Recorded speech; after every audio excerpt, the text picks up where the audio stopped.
This is CBC Winnipeg News.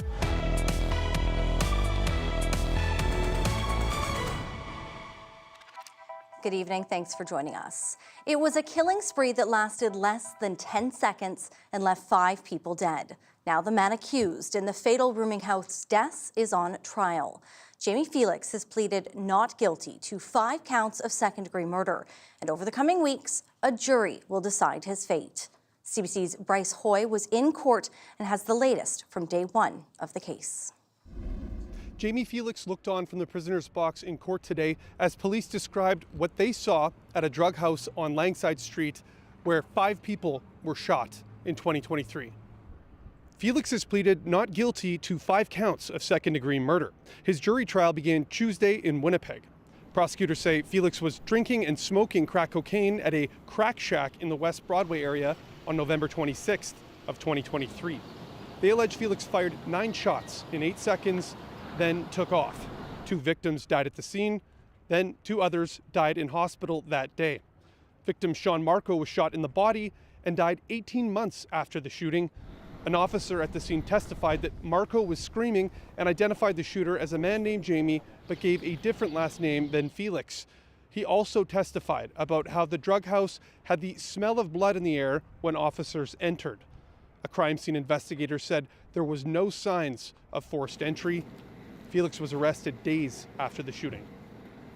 Crown prosecutors allege that Felix knew what he was doing was wrong, but did it anyway. Jurors are expected to hear from police as well as members of Felix's own family in the next few weeks.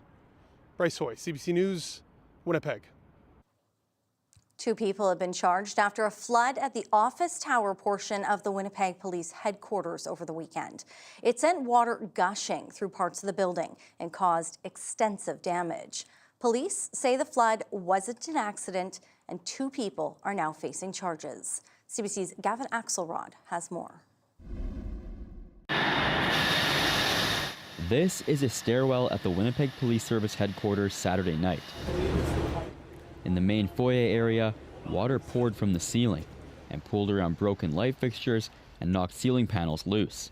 The mayor wants to know what happened and says the city is looking into what went wrong.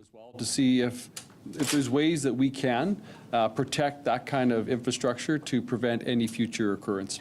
A 51-year-old man and 36-year-old woman face charges of mischief over $5,000 in connection to the flood. Police haven't said how they got into the building. 2 individuals had opened several emergency water valves in the upper stairwells of the tower at 266 Graham. The flood happened days after a provincial inquiry began into the construction project for the police headquarters. The basement of the building also flooded over a decade ago, causing millions worth of damage. I'm tired of that building being the subject of discussion for one reason or the other. Back when I first got elected to council in 2014, it was the time when there had been a big rain event and the police couldn't move into that building. The mayor doesn't know the cost of the damage yet, and police haven't said how many floors were impacted. Gavin Axelrod, CBC News, Winnipeg. Meantime, that building continues to be a topic of discussion. Former Winnipeg CAO Phil Schiegel spoke today about the police headquarters for the first time since he left City Hall. Schiegel was testifying at the inquiry into the construction project. CBC's Bartley Kivas was there. So Bartley, what did Schiegel say about his role in a project that's been subject to delays, cost overruns, lawsuits, and of course that RCMP investigation? Schiegel was asked about his contacts with Armic Babakanians of Caspian Construction. Now, a court found in 2022, Schiegel accepted a $327,000 bribe from Babakanians. His company, Caspian Construction, got that police HQ contract in 2011. Schiegel said he met with Babakanians and former Mayor Sam Cates at a steakhouse, 529 Wellington, in 2010. Cates said last week he didn't remember that meeting. Schiegel was also asked today about meeting Babakanians at Caspian's office in December 2010. Schiegel was asked whether it was the right move to meet with Caspian while the city was deciding on a contractor. In retrospect, I agree with you, and it was probably not right to meet with him. It was not right to meet with him, but I was not aware. I shouldn't say I wasn't aware. I didn't even think that there would be a problem with meeting with him or other people. Schiegel was also asked if he was comfortable reducing construction bonding to assist Caspian, which Inquiry Counsel said had trouble putting up the money. Schiegel said he didn't want Babakanians to get shut out of the work. Inquiry Counsel also asked Schiegel about an email from Babakanians that appeared to suggest sharing some of Caspian's profits with Cates and Schiegel. Now, when asked whether there were any discussions with Caspian about sharing profits with Cates or him, Schiegel said absolutely, unequivocally no. Now, at the end of the day, Schiegel was asked about receiving a $200,000 check from Babakanians. Schiegel said that was part of an Arizona land deal, and he said in hindsight, it was stupid not to realize it was a conflict. In 2022, the Manitoba Court of King's Bench said that Arizona land deal was concocted to cover up a bribe. Brittany. All right, thank you. That's CBC's Bartley Kivas. Social media companies are being urged to do more to crack down on content for featuring illegal drugs in foreign languages. One platform recently removed 2 accounts promoting what appeared to be opium in Punjabi within Winnipeg. But as CBC's Josh Crabb reports, advocates worry this kind of content can fly under the radar. Social media content showing the use and promoting the sale of illegal drugs is prohibited by TikTok. A spokesperson for the social media platform says it finds and removes most of the content before photos and videos are reported by other users. But last week, CBC News found 2 accounts promoting what appeared to be opium. The language being used in the posts was Punjabi. Photos and videos showed a black substance in plastic bags and the word afim, which in Punjabi means opium. The accounts had posts that dated back to 2024, and one of them had posted in 2026. We showed them to Cal DeSange, a police officer in Vancouver who works to keep kids away from crime, gangs, and drugs. He called the posts remarkably bold. But it's disturbing.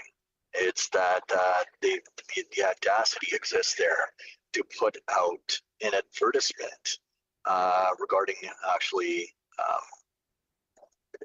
documented the CDSA offenses. CBC News asked TikTok if the accounts were active when we saw them because they weren't in violation of community guidelines, or if it was because the platform hadn't found out about them yet. The accounts were then shut down within hours of our inquiry. TikTok spokesperson says they can't comment on specifics and declined an interview. The platform says it moderates posts in more than 70 languages. But Gretchen Peters with the Alliance to Counter Crime Online says social media companies need to do better. Most of the platforms claim that they remove the vast majority of content, which they remove because their own systems find it. Again, we find that those numbers go way, way down once you get out of English, French, and Spanish. Peters says TikTok is usually responsive to remove content promoting illegal drugs when it's reported. She says the problem is users often resurface using the same photos and videos under a different account.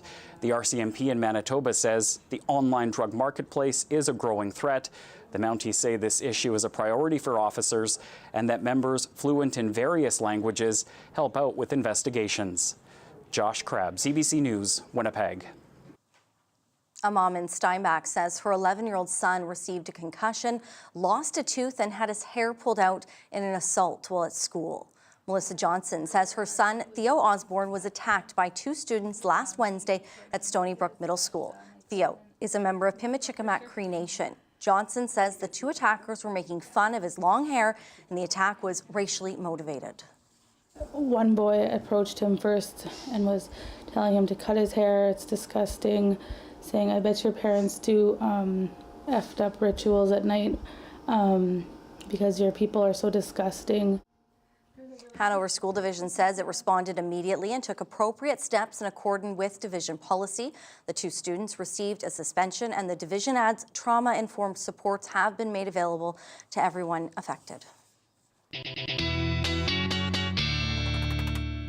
All right, and hopefully you got outside during those warmer days because there is a blast of winter on its way, right? Yeah, a sudden return to more winter-like weather, Brittany, as we get through not just the next 24 hours, but the next even 48 hours across parts of the province, looking at some fairly significant snow. And you can start to see the leading edge of some of that starting to push into southwestern Manitoba as expected through the afternoon hours. We have seen some of this, at least according to radar, transitioning over to some freezing rain, particularly along the international border. So that's where we have a freezing rain warning in place.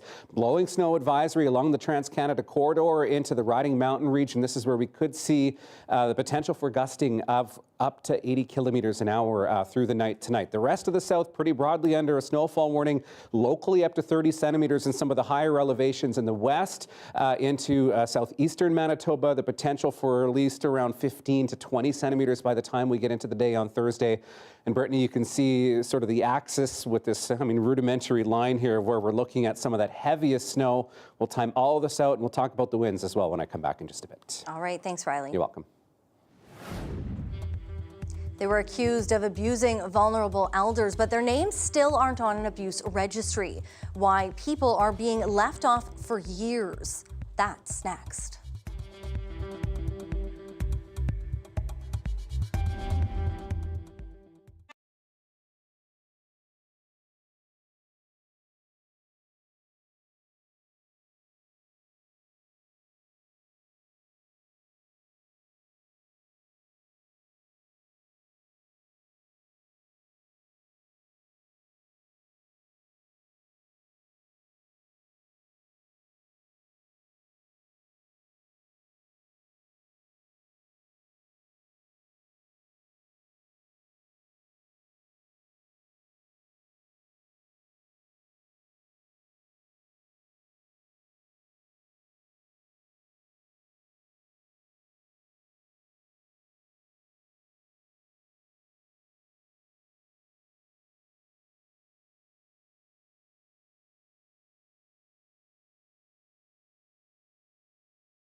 It's supposed to help protect vulnerable elders, but Manitoba's adult abuse registry is backlogged.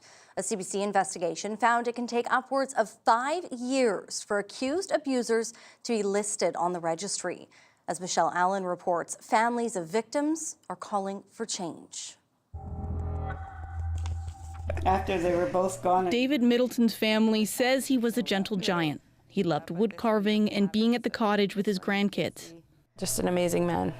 I really hate that they tarnished the last part of his life. Whistleblowers accused 2 aides at Extendicare Oakview Place of abusing 15 residents in 2022. Middleton was one of them. A letter from the Protection for Persons in Care office said it was investigating 2 workers. It says they're accused of flicking Middleton's penis when he refused care and pressing a pillow on his face to prevent him from screaming. So what happened to him is terrible, and these people should not be working. They should be banned from ever working in that field, let alone be put on a registry. Kumba Mansare and Kadiatu Karoma were charged with assault in 2022, but the charges were stayed. At the time, the Crown said there wasn't a reasonable likelihood of conviction. The province's Protections for Persons in Care office did an internal review. It said interviews corroborated the incident did occur as reported. The family still doesn't know if Mansare and Karoma have been added to the province's adult abuse registry. Mansare filed an application in October to prevent her name from being added. Neither Mansare nor Karoma responded to interview requests. It's 4 years after the fact. Have they continued to work in this field? Have they continued to abuse other people? Manitoba's adult abuse registry is meant to protect seniors and intellectually disabled people. The registry contains names of persons who have been found to have abused or neglected a specified adult. But a CBC investigation found it's rife with bureaucratic delays. It can take upwards of 5 years to add abuse findings to the registry. During that time, potential employers checking it wouldn't see the record.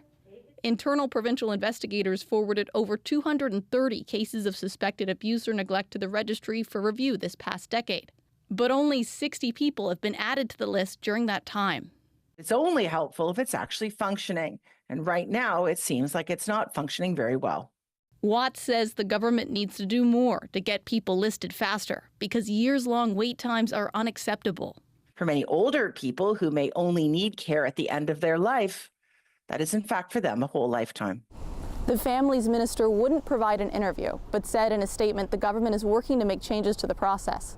As for the 2 women who allegedly abused residents at Extendicare Oakview Place, it's not clear where they are now or if they're still working in healthcare. Michelle Allen, CBC News, Winnipeg. The family of a Winnipeg woman who died after an hours-long wait in the ER says they want a public investigation into her death. It comes after they were told it could have been prevented. Stacey Ross died last month after waiting about 11 hours to be admitted to St. Boniface Hospital.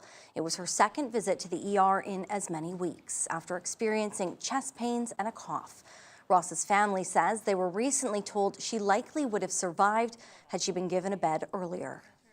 It made me more mad than I was before. It made me sad that this is happening and that this is happening more and more often. But I left there mad.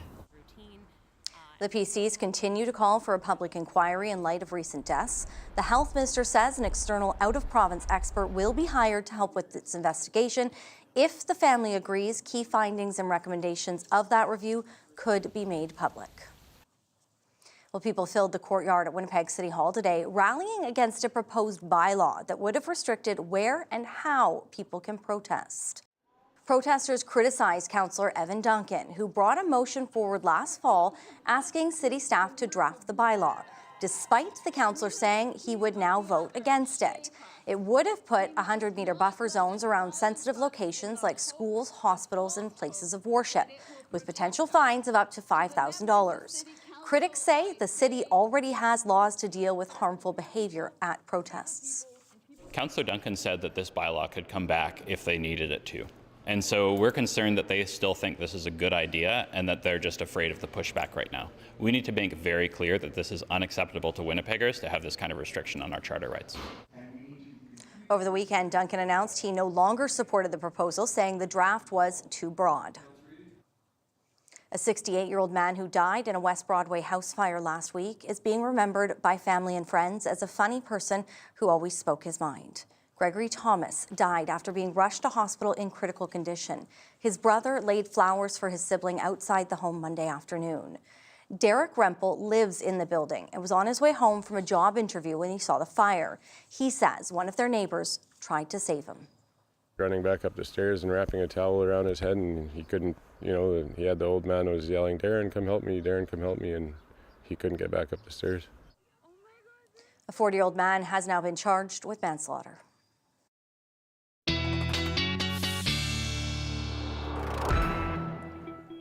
Riley back in now, and if anybody thought that we were out of the clear for winter, it is still February. Yeah. And Good reminder. winter is coming back. Yeah, with a bit of a vengeance, Brittany. Yes. Pretty much right across southern Manitoba, we're looking at some impact or another from this area of low pressure. Kind of a hybrid between a Colorado low and an Alberta clipper, this one forming in Montana. So it's pushing across the northern U.S. states. We'll take a look at that on satellite and radar. You can see pretty broadly a lot of moisture through parts of Saskatchewan into Alberta, even into parts of North Dakota, looking at some rain at the moment as we head into the evening hours. As we see temperatures cooling in behind this, we'll see that temperature falling. And actually, by the time we get to the weekend, we are looking at temperatures back below seasonal for this time of the year. So, I mean, it's a little ways out yet. Let's get through this first, but just letting you know that there is so much cooler air on the way in the wake of this. So this takes us out to the middle of the night as we start Wednesday. We're looking at pretty broadly snow starting really anywhere south of Highway 16, south of Highway 1 as we get through the overnight hours. By the time we're into the morning, this snow combined with a lot of wind out there, we're looking at the potential for some blowing snow and some visibility issues as we get into the morning hours tomorrow. And this will carry us as we get into the later part of the day, although the winds will die down a little bit as we get through the daytime tomorrow. And the thing is, this is not waking up to a huge dump of snow. This is prolonged out over the course of several days. So the numbers that I'm going to show you on the snowfall potential in just a moment here will take us out over the next few days. This is Thursday morning, still looking at the impacts of some of this into southeastern Manitoba and northwestern Ontario, and even a few flurries, I think, lingering into Friday morning for parts of the province. So again, this takes us out into the morning hours on Friday. I mean, some of these numbers into south central Manitoba may be a little bit on the high side, but this gives you a pretty broad sense of where we're looking at that main axis of snow, really anywhere west of Lake Manitoba. I mean, parts of the Northwest Interlake might get into some of that heavier accumulation, but certainly looking at into southeastern Manitoba through the Red River Valley, closer to that 15 centimeter mark. I think 17 centimeters for Winnipeg, not too far out of the question as we look at this out several days here. The winds will also be a factor. Looking at those even into the morning hours, gusting upwards of 60, the potential for some gusts up to 70 through the overnight hours into parts of western Manitoba, but remaining breezy right through Wednesday before we start to see winds dying down a bit as we get into the day on Thursday. So that's the situation with the wind and the precipitation. Temperatures themselves remaining above seasonal as we get through the rest of the day tomorrow. And then, Brittany, as we look at the long range, we are looking at things starting to die down. So, I mean, this icon meant to show you blowing snow, maybe a little bit dramatic, but blowing snow as we get through the day Wednesday. And by Friday, looking at those temperatures dropping off. All right. Thanks, Riley. You're welcome. Well, we'll go to some more winter in Italy, where it was another golden moment for Canada. The latest from the Milano Cortina Olympics coming up next.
Canada has won another Olympic gold medal in Italy. It's our 3rd gold and 12th medal of these games, this time in women's speed skating team pursuit. A repeat for the defending Olympic champs. Clock stops when the 3rd athlete crosses the line. The big 3 have done it. That's Ivani Blondin, Valerie Malte, and Isabel Weideman, who also won gold at the last Winter Olympics in Beijing. The 3 are close friends and held each other tightly during their gold medal ceremony. At the curling rink, Canada's men's team has now qualified for the Olympic playoffs after defeating Great Britain. And it was do-or-die win for the Canadian women over Sweden. If Rachel Holman's team beats Italy on Wednesday, they'll be in the playoffs as well.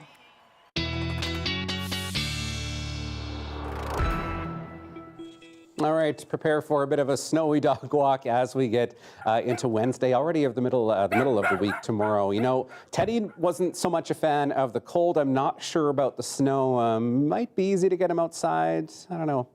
You let me know, Maurice. Looking at -3 by the afternoon in Winnipeg, and that snow continuing as we get through the day. So prepare for a snowy couple of days here. Again, looking at the potential for 5 to 10 centimeters by the time we're done at the end of the day tomorrow. But that snow carrying us through as we get Thursday into Friday, and looking at temperatures tanking by the time we get to the weekend, back into more winter-like conditions through Saturday, Sunday at -15 on Sunday. Look at that Monday night. Yeah. The Forks was buzzing on Monday as Winnipeggers marked Louis Riel Day. There was Métis music, dancing, crafts, and historical displays to honor the culture.